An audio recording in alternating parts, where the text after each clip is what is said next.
everyone, welcome to my YouTube channel. You are watching SP Education TV. So today we will discuss a cue card that is the first cue card of new PDF. ठीक है, तो आज हम बात करने जा रहे हैं फर्स्ट जो हमारा क्यू कार्ड है जो न्यू PDF का है उसके बारे में. हमारा आज का टॉपिक है describe a skill that you learn from older people. आपने एक स्किल के बारे में बताना है जो आपने सीखा था किसी ओल्डर पीपल से. कहने का मतलब जो आप बोल सकते हो किसी ओल्डर पर्सन से आपने सीखा था. सो हमारा जो फर्स्ट क्वेश्चन है वो क्या है, व्हाट द स्किल इज. क्या है वो स्किल, कौन सा स्किल है, who you learn it from, किससे आपने वो सीखा था skill, how you learn it, कैसे सीखा था, and how you feel about it, और आपने कैसा फील किया था जब आपने वो स्किल जो है वो सीखा था. सो यहाँ पे जो हमारी जर्नल लाइन होगी वो होगी बेसिकली क्या हम की जो ओल्डर पीपल्स हैं उनसे कुछ ना कुछ सीखते रहते हैं उसके रिगार्डिंग. सो चलिए स्टार्ट करते हैं. One more thing is that कि इस वीडियो में हम लोग फॉलोअप्स भी जो है वो कवर अप करेंगे. सो इसलिए आप वीडियो को स्टार्टिंग से एंडिंग तक देखना ताकि आप लोग फॉलोअप्स के आंसर भी जो है वो जान पाए. सो जो हमारे यहाँ पे जर्नल लाइन होगी वो हमारी है, well it is axiomatic that young ones can learn valuable skills and life lessons from senior citizens because older masses are experienced one. क्योंकि वो एक्सपीरियंस होते हैं. एक्सोमेटिक का मतलब होता है अनक्वेश्चनेबल, जिसपे क्वेश्चन नहीं किया जा सकता है, कि इस पे कोई क्वेश्चन नहीं किया जा सकता है कि जो यंग वंस है, कहने का मतलब जो यंगस्टर है वो बहुत कुछ सीखते हैं, वैल्यूएबल स्किल सीखते हैं, जो लाइफ लेसन सीखते हैं. किनसे? सीनियर सिटीजन से. सीनियर सिटीजन हम लोग ओल्डर पीपल को बोलते हैं, ओल्डर मासेस को बोलते हैं. बिकॉज क्यों? क्योंकि ओल्डर मासेस जो होते हैं वो एक्सपीरियंस्ड होते हैं. Then here I would like to shed some light on a skill named knitting that I learned from my grandparents. So आज मैं किसके बारे में बात करने जा रहा हूँ? आज मैं उसके बारे में बात करने जा रहा हूँ. एक स्किल है जो मैंने अपने ग्रैंड मदर से सीखा था. वो कौन सा स्किल है? निटिंग का. निटिंग कहने का मतलब जो हम वूल के साथ बुनाई करते हैं तो उसको बोलते हैं निटिंग. सो चलिए आगे करते हैं इससे. आई विविडली रेमिनिस. रेमिनिस का मतलब होता है रिमेम्बर. मुझे याद है last year during corona pandemic I was free from my academic because all the educational institutes were closed. जब कोरोना पैंडेमिक था लास्ट ईयर पे, उस टाइम पे मैं फ्री था अपने एकेडमिक से क्योंकि सारे एजुकेशनल इंस्टीट्यूट्स जो थे वो क्लोज थे. At that time I got the opportunity to kill the time with my grandparents, otherwise I have a hectic schedule. उस टाइम पे मुझे ये मौका मिला था कि मैं जो टाइम है वो स्पेंड कर सकूं अपने ग्रैंड पेरेंट्स के साथ. किल द टाइम का मतलब होता है स्पेंड द टाइम. ये हमारे यहाँ पे एक इडियम है.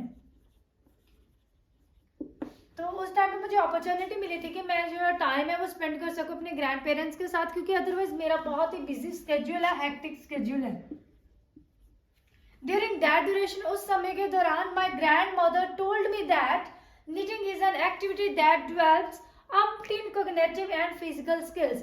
उस टाइम के दौरान मेरे ग्रैंड मदर ने मुझे बताया कि निटिंग एक ऐसी एक्टिविटी है जो डेवलप करती है अम्पटीन. अम्पटीन का मतलब होता है मैनी, बहुत ज्यादा cognitive and physical skills. Cognitive skills होते हैं जिसमें ब्रेन यूज होता है, कहने का मतलब कि आपके माइंड की भी एक्सरसाइज होती है. कोग्निटिव स्किल्स जो है वो भी आपके जो है वो डेवलप करते हैं. और फिजिकल स्किल्स कहने का मतलब कि कैसे हमारी जो बॉडी है वो किसी वर्क को परफॉर्म करती है. तो वो सारे स्किल्स जो होते हैं वो डेवलप होते थे with the help of knitting. Apart from this, इसके अलावा क्या था, it improves concentration and help masses to heat on aspirations. इसके अलावा क्या है कि जो निटिंग है वो क्या इंप्रूव करती है, कंसंट्रेशन इंप्रूव करती है और हेल्प करती है लोगों की कि वो कंसंट्रेट कर सकें. हीट का मतलब होता है concentrate. Concentrate on aspirations. Aspirations का मतलब होता है गोल्स के, अपने गोल्स पे जो है वो प्रॉपर वे के साथ जो है वो कंसंट्रेट कर सकें. आफ्टर लिसनिंग हर, उनकी बातें सुनने के बाद, I was fascinated to learn that skill. मैं बहुत ही ज्यादा इंटरेस्टेड था, फैसिनेटेड था कि मैंने भी वो चीज जो है वो सीखनी है. जहाँ बोल सकते हैं आई वॉज क्यूरियस. ठीक है, मैं मतलब मुझे क्यूरियोसिटी थी उसको सीखने की, that I have to learn that skill. So ऐसे करके भी आप यहाँ पे बोल सकते हो. उसके नेक्स्ट हम करेंगे initially it was an uphill task for me. Initially ये मेरे लिए बहुत मुश्किल टास्क था. एन अपहिल टास्क का मतलब होता है एन आर्डुअस टास्क भी बोल सकते हो और डिफिकल्ट टास्क भी बोल सकते हो. ये मेरे लिए इनिशियली डिफिकल्ट टास्क था because I was unable to even pick the knitting needles accurately. क्योंकि मैं सही से जो निटिंग नीडल्स थी, कहने का मतलब जो हम पंजाबी में या हिंदी में बोलते हैं सलाइयाँ जो थी, उसको अच्छे से पिक भी नहीं कर सकती थी उस टाइम पे, इसलिए वो मेरे लिए बहुत ही ज़्यादा, it was quite tough for me at that time. I strive for 2 weeks। Strive का मतलब होता है try very hard to do something या टू अचीव समथिंग। तो उस टाइम पे मैंने 2 weeks तक बहुत ज़्यादा प्रैक्टिस किया। इन द लॉन्ग रन ये है, ये हमारे यहाँ पे इडियम है जिसका मतलब होता है इन द एंड, कि फाइनली जब बोल सकते हो, जब हम फाइनली बोलते हैं तो इन द एंड बोलते हैं, तो आप बोल सकते हैं in the long run I learn all ins and outs of knitting. तो क्या हुआ, फाइनली क्या हुआ कि मैंने सारे इन्स एंड आउट्स जो थे वो निटिंग के सीख लिए थे। इन्स एंड आउट्स का मतलब होता है ऑल नॉलेज होना, ऑल इंफॉर्मेशन अबाउट समथिंग, किसी चीज के बारे में पूरा ही ज्ञान होना, उसके बारे में सारा कुछ पता होना। बिसाइड दिस, इसके अलावा I took help from YouTube tutorial for latest design. तो उसके अलावा मैंने हेल्प भी ली थी यूट्यूब ट्यूटोरियल से लेटेस्ट डिजाइन जो है वो सीखने के लिए। आफ्टर लर्निंग दिस स्किल, ये स्किल सीखने के बाद I was on the 7th heaven, में बहुत ही ज्यादा खुश था, मैं 7th heaven पे था। ऑन द 7th heaven मतलब extremely happy. Now I am quite confident to opt this skill as my earning source. अब मैं बहुत ही ज्यादा कॉन्फिडेंट हूँ कि मैं चूज कर सकता हूँ ये स्किल अपने अर्निंग सोर्स के लिए, कि इससे मैं अर्निंग भी कर सकता हूँ, ताकि अगर मैं लोगों के लिए ये वर्क करना शुरू कर दूँ तो ऑब्वियस है कि मैं अर्न भी कर सकता हूँ। To cut the long story short, ये हमारा कंक्लूजन के लिए इडियम होता है, this is an electrifying skill that I learn from older person. And electrifying skill कहने का मतलब अनफॉरगेटेबल, ये एक ना भूलने वाला स्किल है जो मैंने एक ओल्डर पर्सन से सीखा था, जाने कि मैंने अपनी वो ग्रैंड मदर से सीखा था। ये था हमारा आज का क्यू कार्ड, कि आपने एक स्किल के बारे में बताना था जो आपने सीखा है अब किसी ओल्डर पर्सन से। वो मैंने बोला है कि निटिंग सीखी थी अपने ग्रैंड मदर से। अगर बात की जाए कि आपने निटिंग के बारे में बात नहीं करती, अगर बॉयज का देखा जाए तो वो बोलेंगे कि हमने निटिंग के बारे में नहीं बोलना, तो आप यहाँ पे आप पेंटिंग वगैरह का स्किल भी ले सकते हो। ठीक है, पेंटिंग तो बॉयज भी करते हैं, तो वो स्किल यहाँ से ले सकते हो कि मैंने अपने ग्रैंड पेरेंट्स से सीखा था पेंटिंग का स्किल, और कैसे कैसे आप पेंटिंग्स बनाते हो उसके बारे में बात कर सकते हो। अगर आपके माइंड में और कुछ नहीं आता तो आप ड्राइविंग स्किल ही बोल सकते हो कि मेरे ग्रैंडफादर ने मुझे ड्राइविंग सिखाई थी, it was quite hard work for me at that time to learn all the things regarding driving. तो ऐसे करके आप उसमें लाइन्स ऐड कर सकते हो। जैसे आप देख सकते हो एक डिफिकल्ट स्किल की बात की थी हम लोगों ने हमारे चैनल पे, तो डिफिकल्ट स्किल जो था वो ड्राइविंग था, तो उसको भी थोड़ा सा मॉडिफाई करके आप इस जो क्यू कार्ड है, ये क्यू कार्ड है, इसका आइडिया वो बना सकते हो। सो देन अभी हम स्टार्ट करते हैं अपने फॉलोअप क्वेश्चंस। चलिए स्टार्ट करते हैं।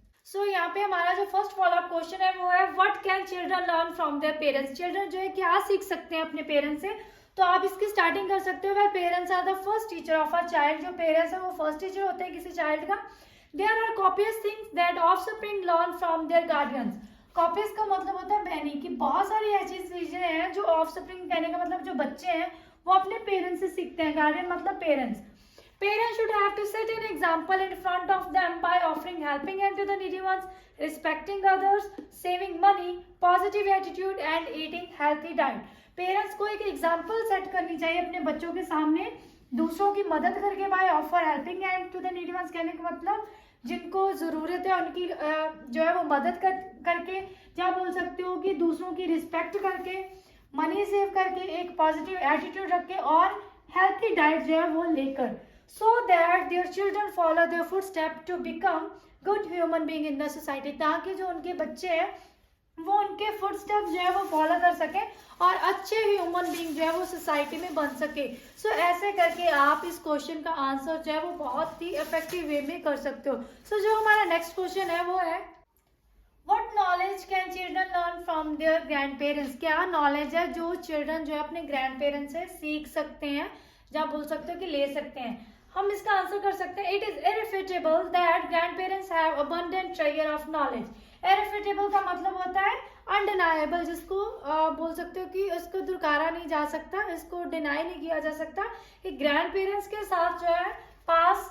अबंडेंट का मतलब होता है इनफ, काफी मात्रा में होना। अलॉट जो है ट्रेजर का मतलब है खजाना है नॉलेज का। They can impart moral and ethic values to their grandchildren. तो वो देते हैं। इम्पार्ट का मतलब होता है देना। तो जो ग्रैंड पेरेंट्स है वो मॉरल एंड एथिक वैल्यू जो है वो देते हैं, ठीक है। बोल सकते हो कि उनको बताते हैं कि क्या ठीक है क्या नहीं ठीक है, क्या सही है क्या गलत है, उसके बीच की पहचान करवाते हैं। Moreover children can learn about their history and ancestor from their elder ones. बच्चे जो है अपनी हिस्ट्री के बारे में और अपने एंसेस्टर का मतलब होता है फोर फादर्स, कहने का मतलब अपने पूर्वजों के बारे में भी अपने ग्रैंड पेरेंट्स से ही सीखते हैं। अनदर थिंग इज दैट इसके अलावा क्या है, children can also learn practical skills like knitting, gardening and baking which parents of this era either do not know और too busy to cater their needs. और क्या है, वो प्रैक्टिकल स्किल्स जो है वो भी सीखते हैं, जैसे नीटिंग हो गया, गार्डनिंग हो गई, बेकिंग हो गया, जो कि आजकल के जो पेरेंट्स हैं या तो उनको पता नहीं है कि कैसे जो गार्डनिंग या कुकिंग या नीटिंग कैसे करते हैं, और जहाँ जो अपनी जो उनकी नीड्स है उसको फुलफिल करने में बहुत ज़्यादा बिजी है कि उनके पास इतना टाइम ही नहीं है कि वो अपने बच्चों को ऐसे प्रैक्टिकल स्किल्स जो है वो सिखा सके। तो इस क्वेश्चन का आंसर आप ऐसे करके दे सकते हो। सो उससे नेक्स्ट हम करते हैं। Third question is what kind of help do you think older people need. किस तरह की हेल्प है कि जो आपको लगता है कि ओल्डर पीपल को जरूरत होती है।